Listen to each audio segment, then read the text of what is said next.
ब्रह्मवादी पुरुषों का कहना है कि उपर्युक्त प्रकार के लोगों को श्राद्ध में जो अन्न भोजन कराया जाता है वह राक्षसों को प्राप्त होता है। जो ब्राह्मण श्राद्ध का अन्न भोजन करके फिर उस दिन वेद पढ़ाता है तथा जो शूद्रा स्त्री से समागम करता है उसके पितृ उस दिन से लेकर 1 महीने तक उसी की विष्ठा में पड़े रहते हैं। सोम रस बेचने वाले को दिया हुआ श्राद्ध का अन्न विष्ठा के समान और वैद को जिमाया हुआ श्राद्धान्न रक्त एवं पीप के समान समझा जाता है। मंदिर के पुजारी को दिया हुआ अन्न नष्ट हो जाता है। सूदखोर को दिया हुआ दान स्थिर नहीं रहता और व्यापार करने वाले ब्राह्मण को जो कुछ दिया जाता है वह ना तो इस लोक में काम आता है ना परलोक में। जो दूसरी बार ब्याही हुई स्त्री के पेट से पैदा हुआ हो ऐसे ब्राह्मण को दिया हुआ हव्य और कव्य राख में हवन करने के समान निष्फल होता है। जो लोग धर्महीन और दुराचारी ब्राह्मणों को हव्य कव्य अर्पण करते हैं उनका वह दान परलोक में कोई फल नहीं देता। जो मूर्ख जानबूझकर ऐसे लोगों को श्राद्ध का दान देते हैं उनके पितृ परलोक में विष्ठा का भोजन करते हैं। ऊपर बताए हुए इन अधम ब्राह्मणों को अपांगतेय समझना चाहिए। जो मंद बुद्धि ब्राह्मण शूद्रों को उपदेश देते हैं उनको भी इसी कोटि में ही समझना चाहिए। यदि श्राद्ध भोजी ब्राह्मणों की पंक्ति में कोई काना बैठा हो तो वह उस पंक्ति के 60 ब्राह्मणों को दूषित करता है। इसी तरह नपुंसक 100 ब्राह्मणों को और कोढ़ी जितने लोगों पर दृष्टि डालता है उन सबको अपवित्र कर देता है। सिर पर पगड़ी रखकर दक्षिणाभिमुख होकर तथा जूते पहनकर खाने वाले ब्राह्मण श्राद्ध का जितना अन्न भोजन करते हैं वह सब असुरों का भाग समझना चाहिए। जो ईर्ष्या और अश्रद्धा पूर्वक श्राद्ध का दान करता है वह सब ब्रह्मा जी ने असुर बलि का भाग पहले से निश्चित कर दिया। कुत्ते और पंक्ति दूषक ब्राह्मण किसी तरह श्राद्ध पर दृष्टि न डालने पावे इसके लिए चारों ओर से घिरे हुए स्थान में श्राद्ध दान की व्यवस्था करनी चाहिए और सब ओर रक्षा के उद्देश्य से तिल छींटने चाहिए। तिलों के बिना और क्रोध के वश में होकर जो श्राद्ध किया जाता है उसके हविष्य को यातुधान और पिशाच नष्ट कर डालते हैं। पंक्ति दूषक ब्राह्मण पंक्ति में बैठकर भोजन करते हुए जितने ब्राह्मणों को देख लेता है उतने ब्राह्मणों के भोजन से मिलने वाले फल से वह दाता को वंचित कर देता है।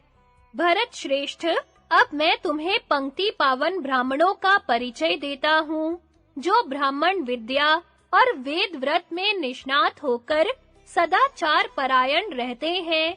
वे सबको पवित्र करने वाले हैं। मैं उन्हीं को पंक्ति में बिठाने योग्य मानता हूँ।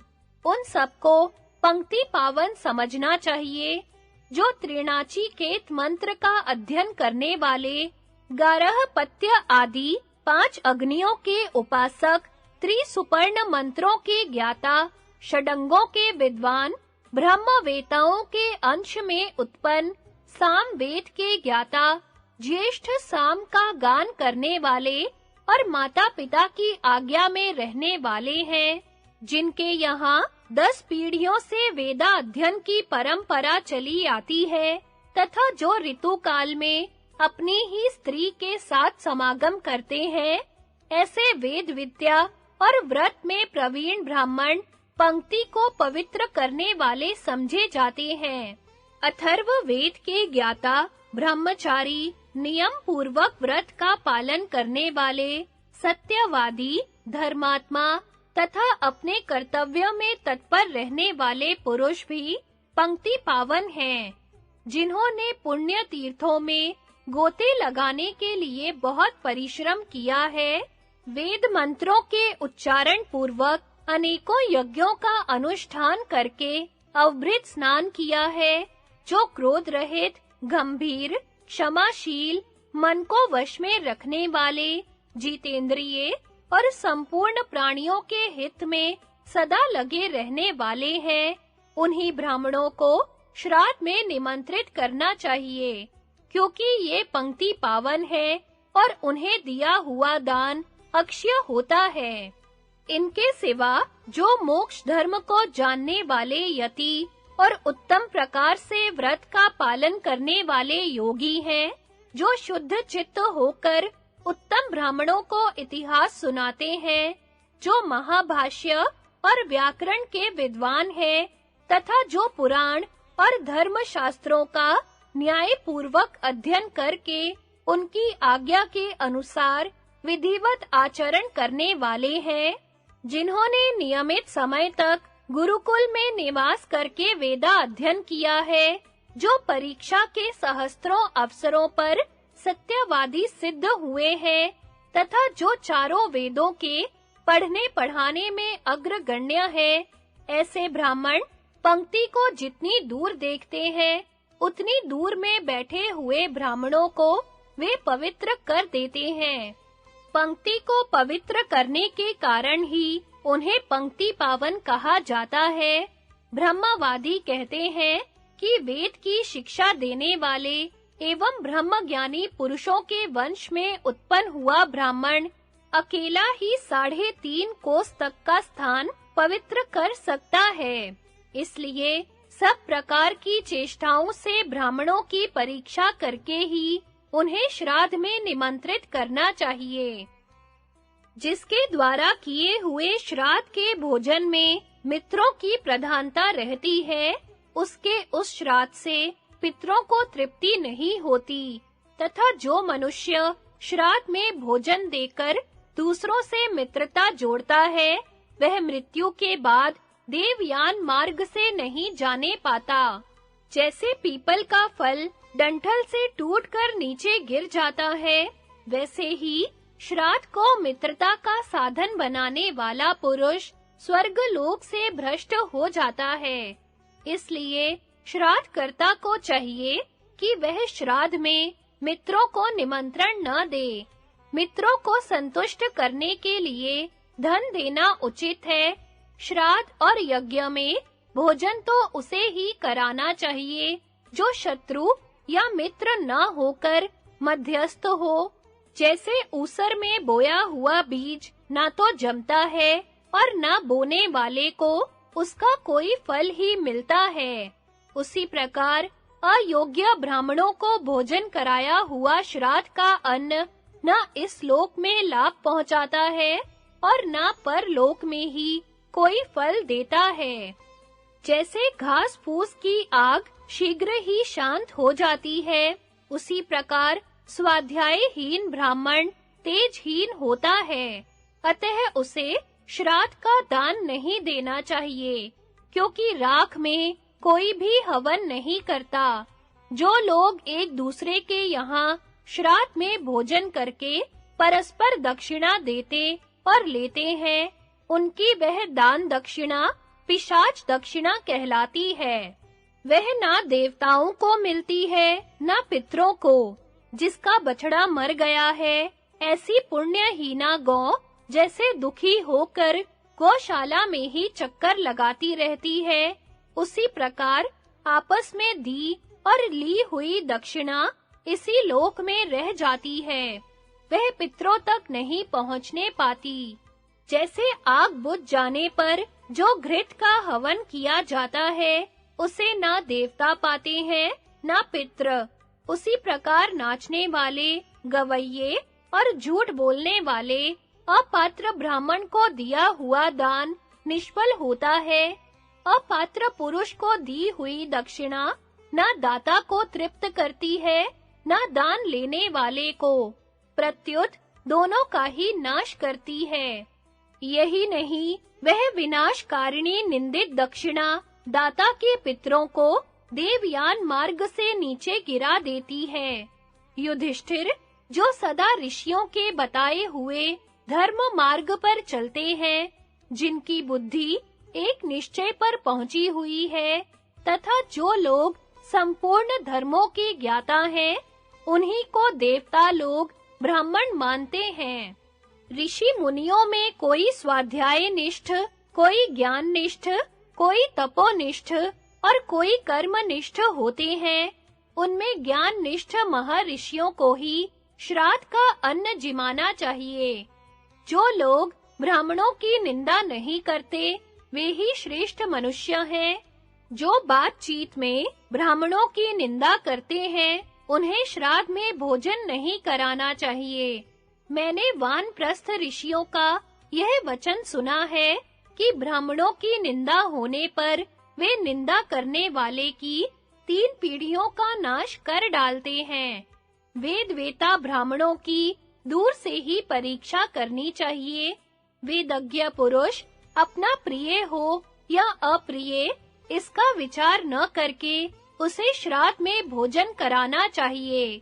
जो 10 लाख अपात्र ब्राह्मणों को भोजन कराता है, उसके यहाँ उन सबके बदले एक ही सदा संतुष्ट रहने वाला वेदज्ञ ब्राह्मण भोजन करने का श्राद्ध के विषय में महर्षि निमि को अत्रि का उपदेश तथा अन्य ज्ञातव्य बातें। युधिष्ठिर ने पूछा, पितामह, श्राद्ध कब प्रचलित हुआ? सबसे पहले किस महर्षि ने इसका प्रचार किया? यदि भृगु और अंगीरा के समय में इसका प्रारंभ हुआ, तो किस मुनि ने इसको प्रकट किया? श्राद्ध में कौन-कौन से कर्म, कौन-कौन फल मूल और कौन-कौन से अन्न त्याग देने योग्य हैं? भीष्म जी ने कहा, राजन, श्राद्ध का जिस समय और जिस प्रकार प्रचलन हुआ, जो इसका स्वरूप है, तथा सबसे पहले जिसने इसका प्रचार किया, वह सब तुम्हें बता रहा हूँ, सुनो। प्राचीन काल में ब्रह्मा जी से महर्षि अत्रि की उत्पत्ति हुई। वे बड़े प्रतापी ऋषि थे। उनके वंश में भगवान दत्तात्रेय जी का प्रादुर्भाव हुआ। दत्तात्रेय के पुत्र निमि हुए, जो बड़े तपस्वी थे।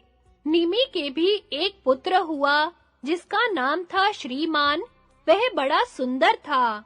उसने 1000 वर्षों तक बड़ी कठोर तपस्या करके अंत में काल धर्म के अधीन होकर प्राण त्याग दिया। महर्षि निमि को पुत्र शोक के कारण बड़ा संताप हुआ, तो भी उन्होंने शास्त्र विधि के अनुसार अशौच निवारण की सारी क्रियाएं की। फिर चतुर्दशी के दिन श्राद्ध में देने योग्य सब वस्तुएं एकत्रित करके रात बीतने पर वे बड़े सवेरे उठे। प्रातः काल जागने पर उनका मन पुत्र शोक से व्यथित होता रहा, किंतु उनकी बुद्धि बड़ी विस्तृत थी। उसके द्वारा उन्होंने मन को शोक की ओर से हटाया और एकाग्र चित्त होकर श्राद्ध विधि का विचार किया। फिर श्राद्ध के लिए शास्त्रों में जो फल मूल और अन्न आदि भोज्य पदार्थ बताए गए हैं, तथा उनमें से जो पदार्थ उनके पुत्र को प्रिय थे, उन सब का विचार करके उन्होंने संग्रह किया। तदनंतर उन बुद्धिमान मुनि ने अमावस्या के दिन 7 ब्राह्मणों को बुलाकर उनकी पूजा की और प्रदक्षिणा करके उन्हें कुश के आसन पर बिठाया। फिर उन 7 को एक ही साथ भोजन के लिए अलोना सामा परोसा।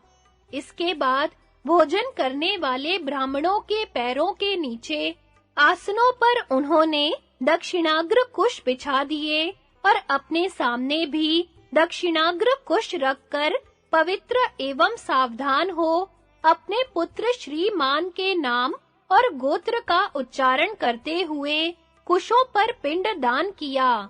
इस प्रकार श्राद्ध करने के पश्चात मुनि श्रेष्ठ निमि को बड़ा पश्चाताप होने लगा। उन्होंने अपने में धर्म संकरता का दोष माना। अतः मन ही मन बहुत संतप्त होकर वे सोचने लगे, अहो, मुनियों ने जो कार्य पहले कभी नहीं किया, उसे मैंने ही क्यों कर डाला। मेरे इस मनमाने बर्ताव को देखकर ब्राह्मण लोग मुझे अपने शाप से अवश्य भस्म कर डालेंगे। यह बात ध्यान में आते ही उन्होंने अपने वंश प्रवर्तक महर्षि अत्रि का स्मरण किया। निमि के ध्यान करते ही तपोधन अत्रि वहां आ पहुंचे। आने पर जब उन्होंने निमि को पुत्र शोक से दुखी देखा, तो मधुर वाणी के द्वारा उन्हें सांत्वना देते हुए कहा, बेटा, तुमने जो यह पितृ यज्ञ किया है, इससे डरो मत।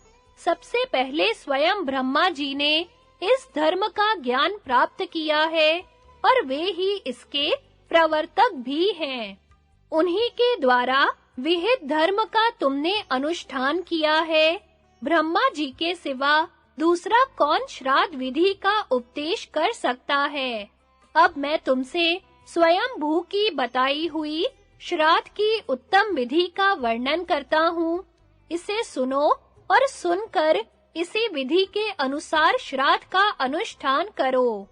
पहले वेद मंत्र के उच्चारण पूर्वक अग्निकरण की क्रिया पूरी करके फिर अग्नि, सोम, वरुण और पितरों के साथ रहने वाले विश्वे देवों को उनका भाग अर्पण करे। साक्षात ब्रह्मा जी ने इनके भागों की कल्पना की है। तदनंतर श्राद्ध की आधारभूता पृथ्वी की वैष्णवी, काश्यपी और अक्षया आदि नामों से स्तुति करनी चाहिए। श्राद्ध के लिए जल लाते समय भगवान वरुण का स्तवन करके अग्नि और सोम को भी तृप्त करना चाहिए। ब्रह्मा जी के उत्पन्न किए हुए कुछ देवता ही पितरों के नाम से प्रसिद्ध हैं। उन्हें उष्णव भी कहते हैं। स्वयं भू ने श्राद्ध में उन्हीं का भाग निश्चित किया है। श्राद्ध के द्वारा उनकी पूजा करने से श्राद्धकर्ता के पिता, पितामह आदि पितरों का नरक से उद्धार हो जाता है।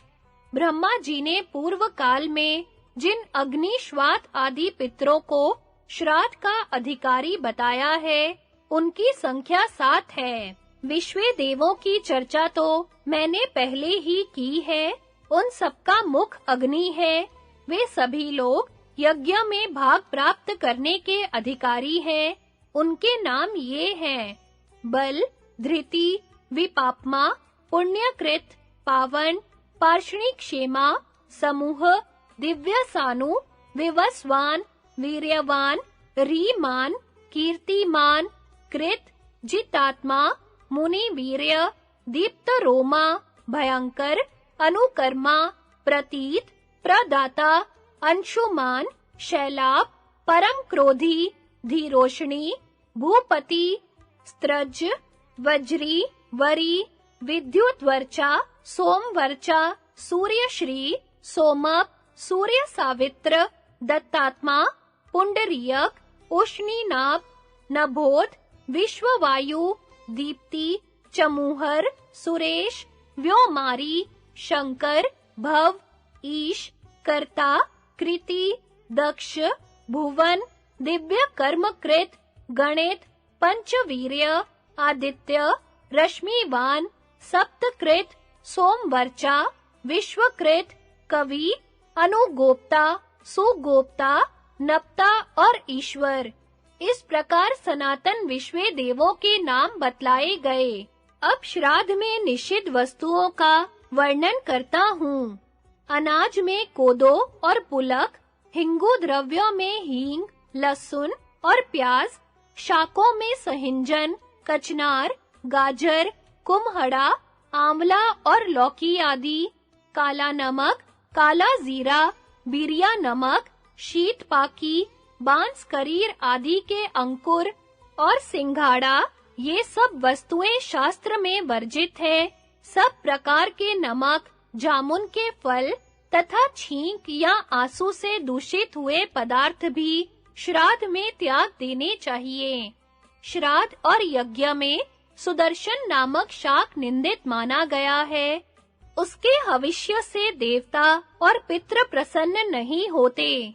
श्राद्ध आरंभ करने के समय उस स्थान से चांडाल और श्वपचों को हटा देना चाहिए।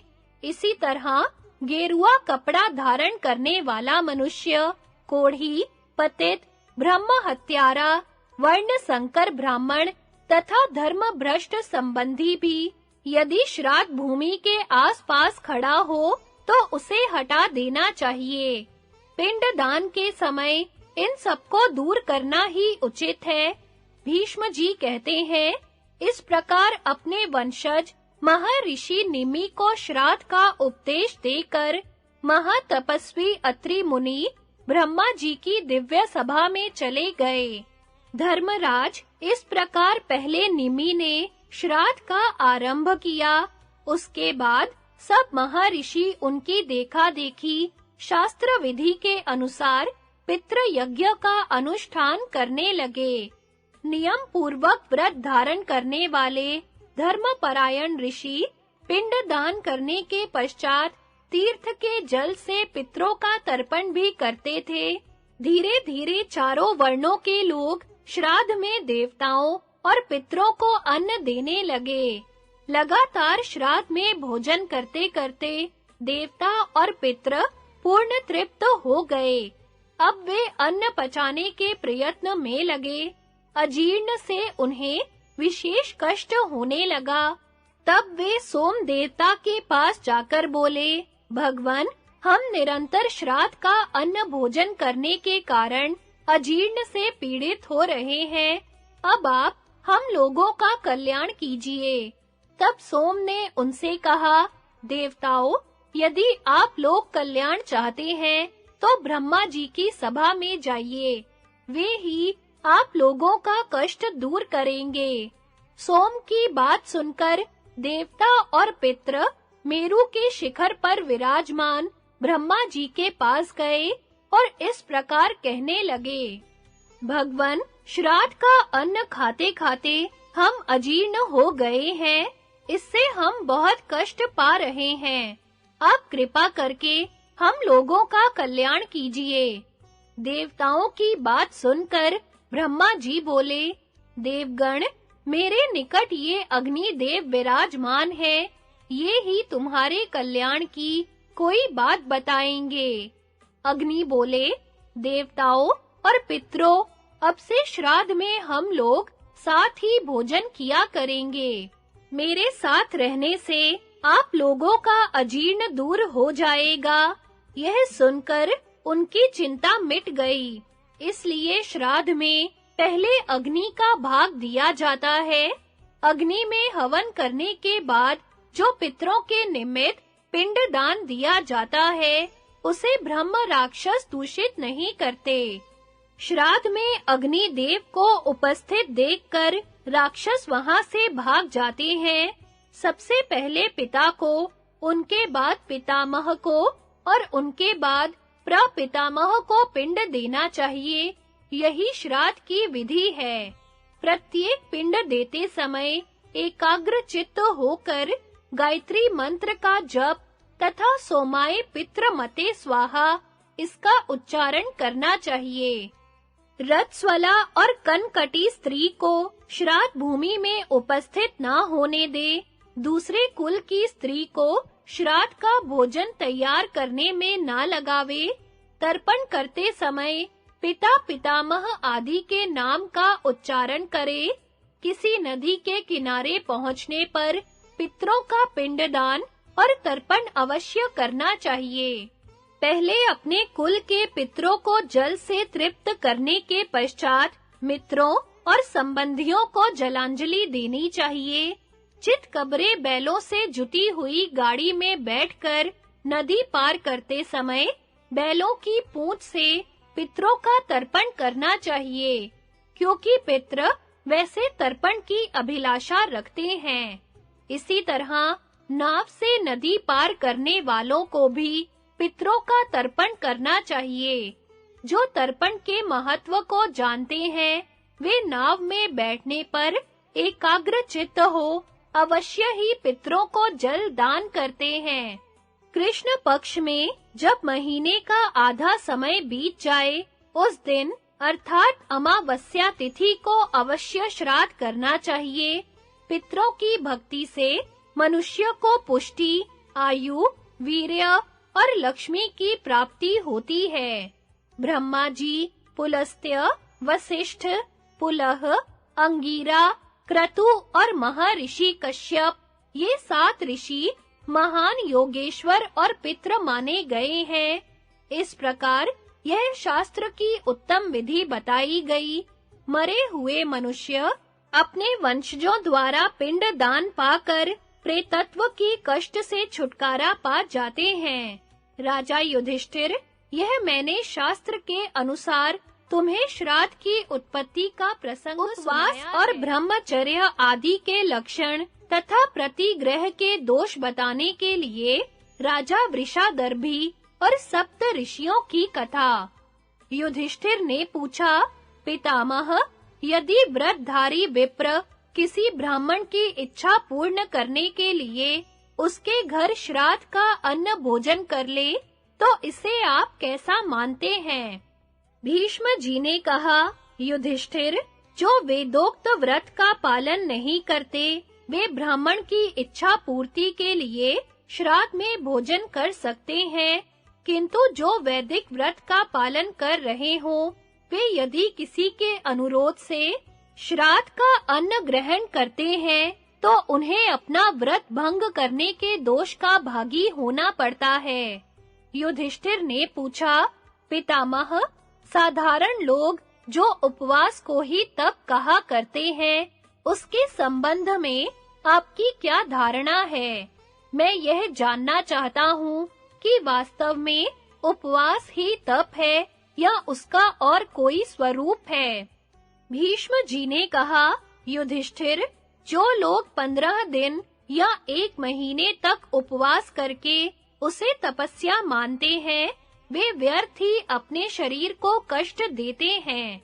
वास्तव में केवल उपवास करने वाले न तपस्वी हैं, न धर्मज्ञ। त्याग का संपादन ही सबसे उत्तम तपस्या है। ब्राह्मण को सदा उपवासी, ब्रह्मचारी, मुनि और वेदों का स्वाध्यायी होना चाहिए। धर्म पालन की इच्छा से ही उसको स्त्री आदि कुटुंब का संग्रह करना चाहिए। ब्राह्मण को उचित है कि वह सदा जागृत रहे, मांस कभी ना खाए, पवित्र भाव से वेद का पाठ करे, सदा सत्य भाषण करे और इंद्रियों को संयम में रखे। उसको सदा अमृताशी, विकसाशी और अतिथि प्रिय होना चाहिए। युधिष्ठिर ने पूछा, पितामह, ब्राह्मण सदा उपवासी, ब्रह्मचारी, विकसाशी और अतिथि प्रिय कैसे हो सकता है? भीष्म जी ने कहा, बेटा, जो मनुष्य केवल प्रातः काल और सायंकाल में ही भोजन करता है, बीच में कुछ नहीं खाता, उसे सदा उपवासी समझना चाहिए। जो केवल ऋतु काल में धर्मपत्नी के साथ रहता, वह ब्रह्मचारी ही माना जाता है। सदा दान देने वाला पुरुष सत्यवादी ही समझने योग्य है। जो दिन में नहीं सोता, वह सदा जागृत रहने वाला कहलाता है। जो सदा भृत्यों और अतिथियों के भोजन कर लेने के बाद ही स्वयं भोजन करता है, वह केवल अमृत भक्षण करने वाला है। जब तक ब्राह्मण भोजन न कर ले, तब तक जो अन्न ग्रहण नहीं करता, वह मनुष्य अपने उस व्रत के द्वारा स्वर्ग लोक पर विजय पाता है। जो देवताओं, पितरों और आश्रितों को भोजन कराने के बाद बचे हुए अन्न को ही स्वयं भोजन करता है, उसे विकसाशी कहते हैं। उन मनुष्यों को ब्रह्मधाम में अक्षय लोकों की प्राप्ति होती है। युधिष्ठिर ने पूछा, पितामह, मनुष्य ब्राह्मणों को नाना प्रकार की वस्तुएं दान देते हैं, किंतु दाता और दान लेने वाले में क्या विशेषता होती है? भीष्म जी ने कहा, युधिष्ठिर, ब्राह्मण सज्जन पुरुष से भी दान लेते हैं और दुर्जन से भी, किंतु गुणवान पुरुष से दान लेने पर उन्हें कम दोष लगता है और गुणहीन से दान लेने पर वे अगाध नरक में डूब जाते हैं। इस विषय में राजा वृषादर्भी और 7 ऋषियों के संवाद रूप एक प्राचीन इतिहास का उदाहरण दिया जाता है। एक समय की बात है, कश्यप, अत्रि, वशिष्ठ, भरद्वाज, गौतम, विश्वामित्र, जमदग्नि और पतिव्रता देवी अरुंधति, ये सब लोग समाधि के द्वारा सनातन ब्रह्म लोक को प्राप्त करने की इच्छा से तपस्या करते हुए इस पृथ्वी पर विचर रहे थे। इन सबकी सेवा करने वाली एक दासी थी जिसका नाम था गंडा। वह पशु सख नामक एक शूद्र के साथ ब्याही गई थी। एक बार पृथ्वी पर बहुत काल तक वर्षा नहीं हुई। संसार में घोर अकाल पड़ गया। सभी लोग भूखों मरने लगे। इसी समय शिबी के पुत्र राजा वृषाधर भी घूमते फिरते उसी मार्ग से आ निकले जहां ये सप्त ऋषि मौजूद थे। उन्हें अन्न के लिए कष्ट पाते देख राजा ने कहा, तपोधनो, यदि आप लोग दान लेना स्वीकार करें तो वह आपको भूख के कष्ट से बचा सकता है। उससे आप लोगों का यह दुर्बल शरीर हृष्ट-पुष्ट हो जाएगा। अतः प्रतिग्रह स्वीकार कीजिए और मेरे पास जितना धन है उसमें से इच्छा अनुसार मांगिए। मुझे ब्राह्मण बहुत ही प्रिय है। आप लोगों के मांगने पर मैं प्रत्येक को 1-1 हजार खच्चरियां भारी बोझ ढोने वाले सफेद रंग के मोटे ताजे 10,000 बैल, सफेद रोए वाली नई ब्याही हुई रिष्ट-पुष्ट एवं सीधी साधी उतनी ही गौएं, अच्छे गांव, धान, रस, जौ, रत्न तथा और भी अनेकों दुर्लभ वस्तुएं आपको प्रदान कर सकता हूँ। अतः बताइए, आपके शरीर की पुष्टि के लिए मैं क्या दूं? ऋषियों ने कहा, महाराज, राजा का दिया हुआ दान ऊपर से मधु के समान मीठा जान पड़ता है, किंतु परिणाम में वह विष के समान हो जाता है। इस बात को जानते हुए भी आप हम लोगों को क्यों प्रलोभन में डाल रहे हैं? ब्राह्मणों का शरीर देवताओं का निवास स्थान है, उसमें सभी देवता विद्यमान रहते हैं। यदि ब्राह्मण तपस्या से शुद्ध एवं संतुष्ट रहता है, तो वह संपूर्ण देवताओं को प्रसन्न करता है। ब्राह्मण दिन भर में जितना तप संग्रह करता है, उसको राजा का प्रतिग्रह वन को दग्ध करने वाले दावानल की भांति एक क्षण में नष्ट कर डालता है। इसलिए इस दान के साथ ही आप कुशल से रहें। जिन्हें इन सब वस्तुओं की आवश्यकता हो अथवा जो इनके लिए आपसे याचना करें, उन्हीं लोगों को दान दीजिए। यह कहकर वे दूसरे मार्ग से आहार की खोज करते हुए वन में चले गए। तदनंतर राजा की प्रेरणा से उनके मंत्री वन में आए और उन्होंने गूलर के फल तोड़कर उन्हें देने का विचार किया। मंत्रियों ने उन फलों के भीतर सोने के टुकड़े भर दिए और सबको भृत्यों के हवाले किया। भृत्यगण उन फलों को देने के लिए ऋषियों के पीछे दौड़ गए, किंतु महर्षि अत्रि ने उन सब फलों को वजनदार देखकर कहा, ये गूलर हमारे लेने योग्य नहीं है, हमारी बुद्धि मंद नहीं हुई है। हम सो नहीं रहे हैं, जागते हैं। हमें मालूम है कि इनके भीतर सुवर्ण भरा हुआ है। यदि आज हम इन्हें स्वीकार कर लेते हैं, तो परलोक में इसका कटु परिणाम भोगना पड़ेगा। जो इस लोक और परलोक में भी सुख पाना चाहते हैं, उन्हें प्रतिग्रह से बचे रहना चाहिए। वशिष्ठ बोले, एक निष्क का दान लेने से 1000 निष्कों के दान लेने का दोष लगता है। ऐसी दशा में जो बहुत से निष्क ग्रहण करता है, उसको तो घोर पापमयी गति में गिरना पड़ता है। कश्यप ने कहा, इस पृथ्वी पर जितने धान, जौ, सुवर्ण, पशु और स्त्रियां हैं, वे सब किसी एक पुरुष को मिल जाए तो भी उसे संतोष ना होगा। यह सोचकर विद्वान पुरुष अपने मन की तृष्णा को शांत करे। भरद्वाज बोले, मनुष्य की इच्छा सदा बढ़ती ही रहती है, उसकी कोई सीमा नहीं है। गौतम ने कहा, संसार में ऐसा कोई द्रव्य नहीं है जो मनुष्य की आशा का पेट भर सके। पुरुष की आशा समुद्र के समान है, वह कभी भरती ही नहीं। विश्वामित्र ने कहा, किसी वस्तु की कामना करने वाले मनुष्य की एक इच्छा जब पूरी होती है तो दूसरी नई उत्पन्न हो जाती है। इस प्रकार तृष्णा तीर की तरह मनुष्य के मन पर चोट करती ही प्रतिग्रह न लेने से ही ब्राह्मण अपनी तपस्या को सुरक्षित रख सकता है। तपस्या ही ब्राह्मण का धन है। जो लौकिक धन के लिए लोभ करता है, उसका तप रूपी धन नष्ट हो जाता है। अरुंधति बोली, संसार में एक पक्ष के लोगों की राय है कि धर्म के लिए धन का संग्रह करना चाहिए, किंतु मेरी राय में धन संग्रह की अपेक्षा तपस्या का संग्रह ही सबसे श्रेष्ठ है।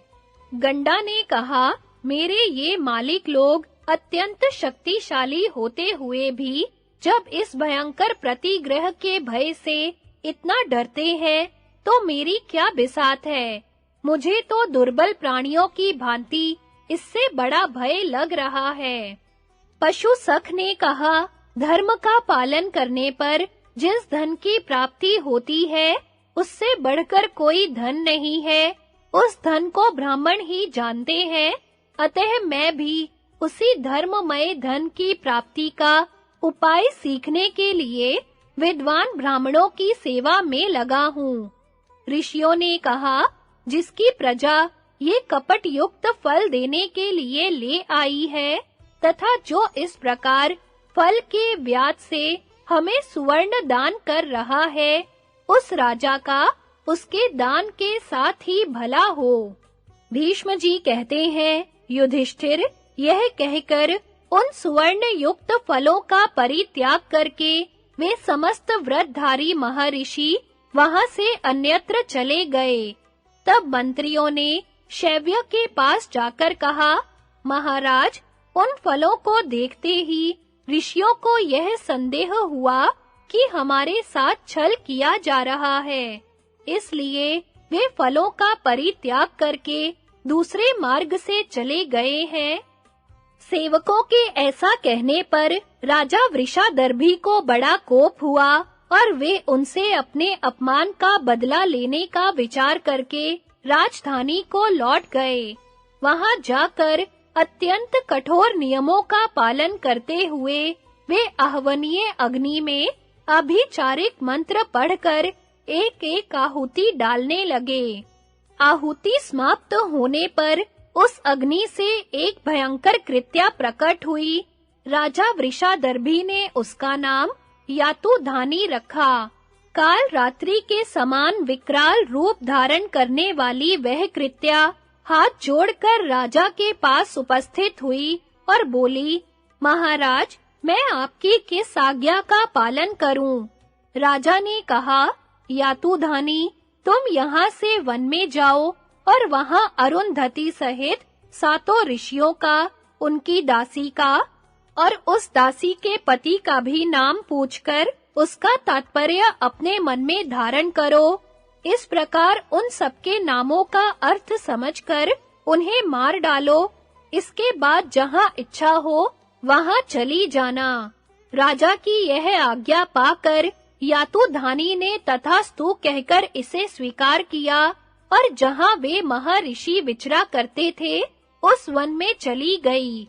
वहाँ अत्रि आदि महर्षि फल मूल का आहार करते हुए घूम रहे थे। उन सबके निश्चय और कार्य एक से थे और वे उस वन में विचरते हुए फल मूलों का संग्रह कर रहे थे। घूमते फिरते किसी समय उन्हें एक सुंदर तालाब दिखाई पड़ा, जिसका जल बड़ा ही पवित्र और स्वच्छ था। उसके चारों किनारों पर सघन वृक्षों की पंक्ति शोभा पा रही थी। पोखरे के भीतर सुंदर कमल खिले हुए थे और अनेकों प्रकार के पक्षी उस जल का सेवन करते थे। उसमें प्रवेश करने का एक ही दरवाजा था। उसके घाट और सीढ़ियां बहुत सुंदर बनी थी तथा वहां काई और कीचड़ का नाम भी नहीं था। राजा वृषादर्भी की भेजी हुई भयानक आकार वाली यातुधानी उस तालाब की रक्षा कर रही थी। तालाब देखकर वे महर्षि मृणाल लेने के लिए पशु सख के साथ वहां आए और सरोवर के तट पर उस विकराल राक्षसी को खड़ी देखकर बोले, तुम कौन हो और किस लिए यहाँ अकेली खड़ी हो? यहाँ तुम्हारे आने का क्या प्रयोजन है? इस सरोवर के तट पर रहकर तुम कौन सा कार्य सिद्ध करना चाहती हो?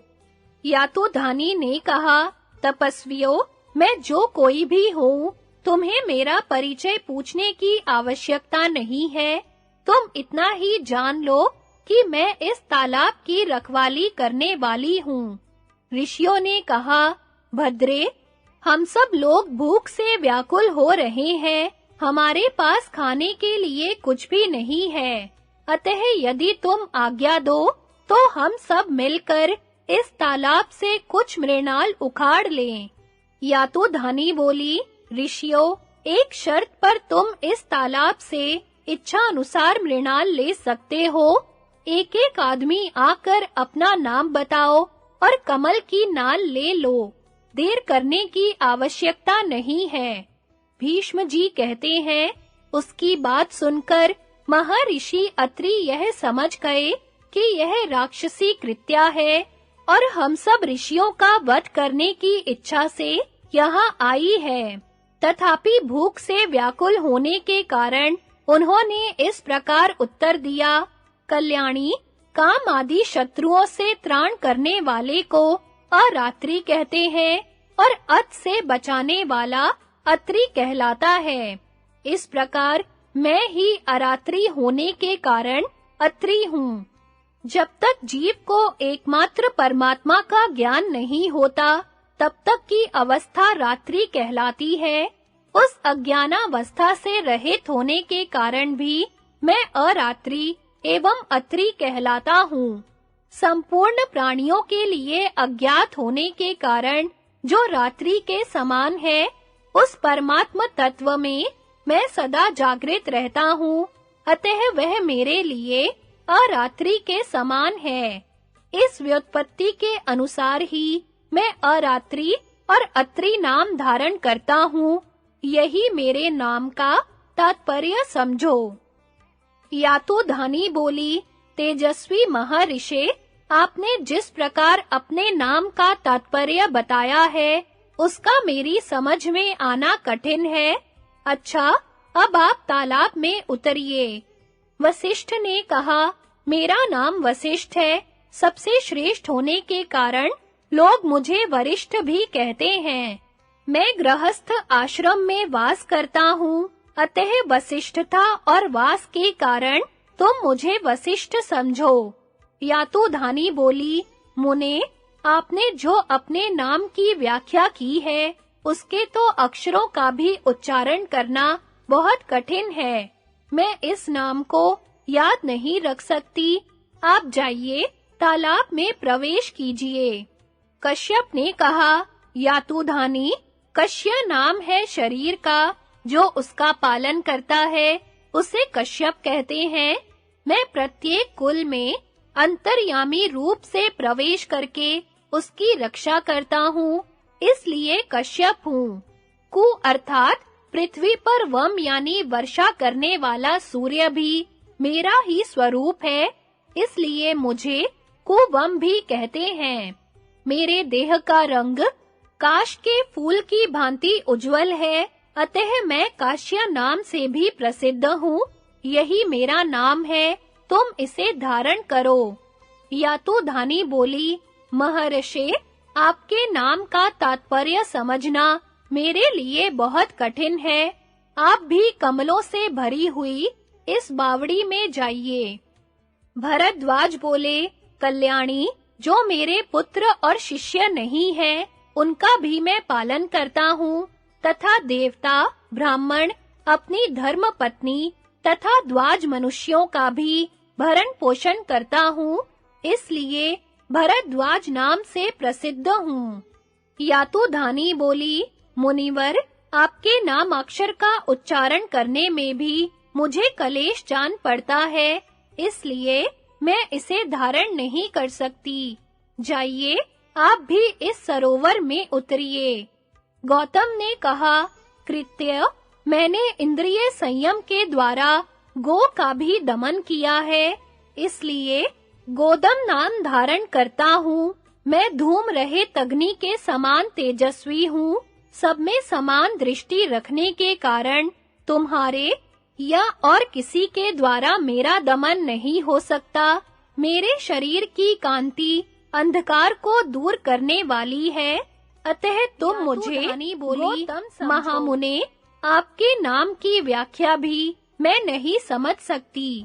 जाइए, पोखरे में प्रवेश कीजिए। विश्वामित्र ने कहा, यातुधानी, विश्वे देव मेरे मित्र हैं तथा मैं गौ और संपूर्ण विश्व का मित्र हूँ, इसलिए संसार में विश्वामित्र के नाम से मैं प्रसिद्ध हूँ। यातुधानी बोली, महर्षि, आपके नाम की व्याख्या का भी मुझसे उच्चारण होना कठिन है, मैं इसे याद नहीं रख सकती। आप तालाब में जाइए। जमदग्नि ने कहा, कल्याणी, मैं जमत अर्थात देवताओं के आह्वनीय अग्नि से उत्पन्न हुआ हूँ, इसलिए तुम मुझे जमदग्नि नाम से ही विख्यात समझो। यातुधानी बोली, मुने, आपके नाम का तात्पर्य समझना भी कठिन है, अब आप सरोवर में प्रवेश कीजिए।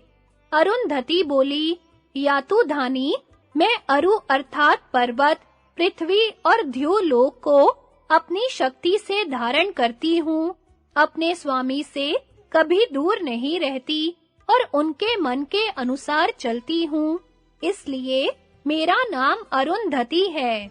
यातुधानी बोली, देवी, आपने जो अपने नाम की व्याख्या की है, उसके एक अक्षर का भी उच्चारण मेरे लिए कठिन है, अतः इसे भी मैं याद नहीं रख सकती।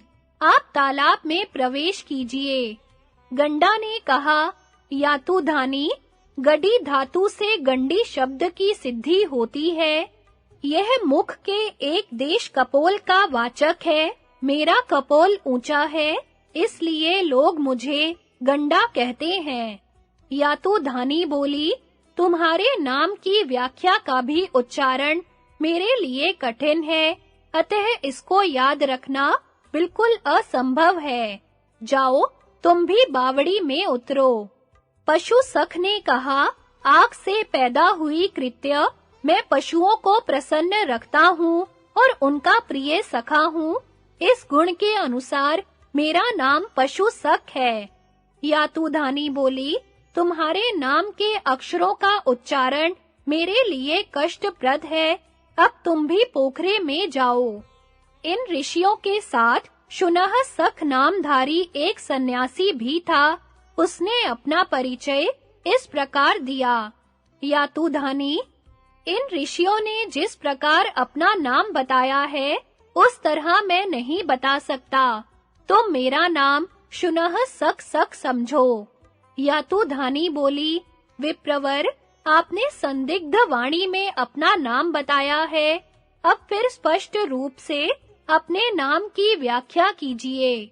शुनह सख ने कहा, मैंने एक बार अपना नाम बता दिया, फिर भी तुमने उसे ध्यान से नहीं सुना, इसलिए लो, मेरे इस त्रिदंड की मार खाकर अभी भस्म हो जाओ। यह कहकर उस सन्यासी ने ब्रह्मदंड के समान अपने त्रिदंड से ऐसा हाथ जमाया कि वह यातुधानी पृथ्वी पर गिर पड़ी और तुरंत भस्म हो गई। इस प्रकार शुनह सख ने उस महाबलवती राक्षसी का वध करके त्रिदंड को पृथ्वी पर रख दिया और स्वयं भी वहीं घास पर बैठ गया। तदनंतर वे सभी महर्षि इच्छा अनुसार फूल और मृणाल लेकर बड़ी प्रसन्नता के साथ तालाब से बाहर निकले और बहुत परिश्रम करके उन्होंने मृणालों के अलग-अलग बोझे बांधे। इसके बाद उन्हें किनारे पर ही रखकर वे बावड़ी के जल से तर्पण करने लगे। थोड़ी देर बाद जब पानी से बाहर आए तो उन्हें अपने रखे हुए मृणाल दिखाई नहीं पड़े। तब सभी एक स्वर से बोल उठे, अरे, हम सब लोग भूख से व्याकुल थे और अब आहार ग्रहण करना चाहते थे। ऐसे समय में किस निर्दयी ने आकर हमारे मृणाल चुरा लिए। जब कुछ भी पता न चला तो सबने अपनी सफाई देने के लिए शपथ खाने का निश्चय किया। उस समय सबके सब भूख से विकल और अत्यंत थके मांदे थे, अतः उन्होंने शपथ खाना आरंभ किया। सबसे पहले अत्रि बोले, जिसने इन मृणालों की चोरी की हो, उसे गाय को लात मारने, सूर्य की ओर मुंह करके पेशाब करने और अनध्याय के समय अध्ययन करने का पाप लगे। वशिष्ठ बोले, जिसने मृणाल चुराए हो, उसे निश्चित समय में वेद पढ़ने, कुत्ते लेकर शिकार खेलने, सन्यासी होकर मनमाना बर्ताव करने, शरणागत को मारने, अपनी कन्या बेचकर जीविका चलाने तथा किसान के धन छीन लेने का पाप लगे। कश्यप ने कहा, जिसने मृणालों की चोरी की हो, उसको सब जगह सब तरह की बातें कहने, दूसरों की धरोहर हड़प लेने, झूठी गवाही देने, अपात्र को दान देने और दिन में स्त्री समागम करने का दोष लगे। भरद्वाज बोले, जिसने मृणाल चुराए हो, उस निर्दयी को स्त्री, बंधु बांधव और गौओं के साथ अधर्म करने, ब्राह्मणों को विवाद में परास्त करने, उपाध्याय को नीचे बैठाकर उनसे ऋग्वेद और यजुर्वेद का अध्ययन करने और घास-फूस की आग में आहुति डालने का पाप लगे। जमदग्नि बोले, जिसने मृणालों का अपहरण किया हो, उसे पानी में मल त्याग, गौ की हत्या, गौ के साथ द्रोह, बिना ऋतुकाल के मैथुन और सबके साथ द्वेष करने, स्त्री की कमाई पर जीविका चलाने, भाई बंधुओं से द्वेष रखने, सबसे वैर बांधने और एक दूसरे के घर अतिथि होने का दोष लगे। गौतम ने कहा, जिसने मृणालों की चोरी की हो, वह वेदों को पढ़कर उन्हें भूल जाने, तीनों अग्नियों का परित्याग करने और सोम रस बेचने के पाप का भागी हो तथा एक ही कूप वाले गांव में निवास करने वाले और शूद्र की पत्नी से संसर्ग रखने वाले ब्राह्मण को जो लोक मिलता है, वही उसे भी मिले। विश्वामित्र ने कहा, जो इन मृणालों को चुरा ले गया हो, उसे वही पाप लगे जो पुत्र के जीते जी उसके माता-पिता आदि पोष्य वर्ग का दूसरों के द्वारा पालन होने पर लगता है। उसका कहीं ठिकाना न लगे, उसके घर बहुत से पुत्र हो, वह अपवित्र, वेद को मिथ्या मानने वाला, धन का घमंड करने वाला, किसान, दूसरों से डाह रखने वाला, वर्षा काल में परदेश की यात्रा करने वाला, वेतन लेकर काम करने वाला, राजा का पुरोहित और यज्ञ के अनधिकार से यज्ञ कराने वाला होवे। अरुंधति बोली, जिसने मृणालों की चोरी की हो, वह स्त्री सदा अपनी सास को अपमानित करने, स्वामी का दिल दुखाने, अकेले स्वादिष्ट भोजन करने, घर में रहकर बंधु बांधवों का अनादर करने, शाम को सत्तू खाने, वीर पुत्र की जननी होने के पाप की भागिनी हो।